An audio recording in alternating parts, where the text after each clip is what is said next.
Start. Madam, I draw the attention of the government to an alarming press report appearing in a section of the press that the Textile Ministry has recently decided to abolish the statutory minimum price for raw jute from the next season. Madam, there is a difference between the statutory minimum price and the minimum price.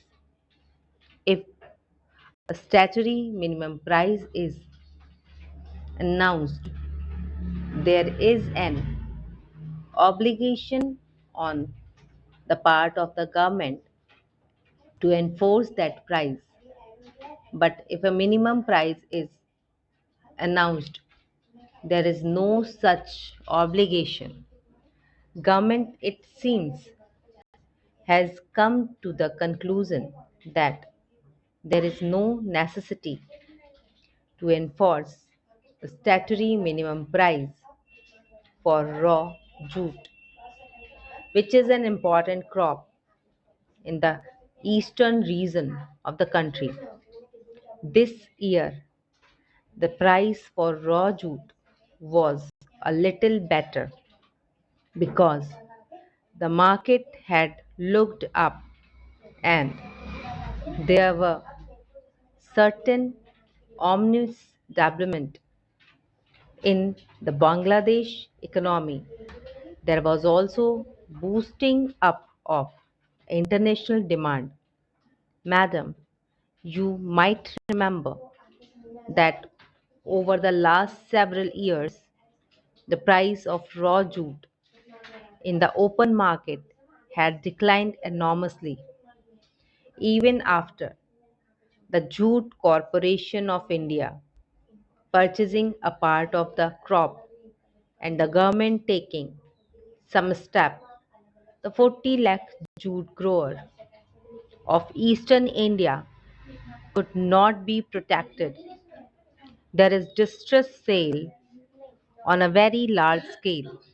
In a situation like this, if the enactment of statutory minimum price for raw jute is withdrawn, it means there will be no marketing operations by the government. Government will be under no obligation to protect the jute growers. The Jute Corporation of India will not be purchasing jute to push up its price. It means that the jute growers will be left absolutely to the sweet well of the hungry wolves who now constitute the jute industry for our state and of this country. As you know, jute industry is the most delinquent industry. It had offended the law, had not paid the statutory payments, and had even retrenched on a very large scale the workers of this country. Therefore, if there is no obligation on the part of the government to purchase raw jute, if the market price dwindles down to statutory minimum, it means that there is not going to be any marketing operation. There is not going to be any jute purchase by the Jute Corporation of India, and there is not going to be any state intervention.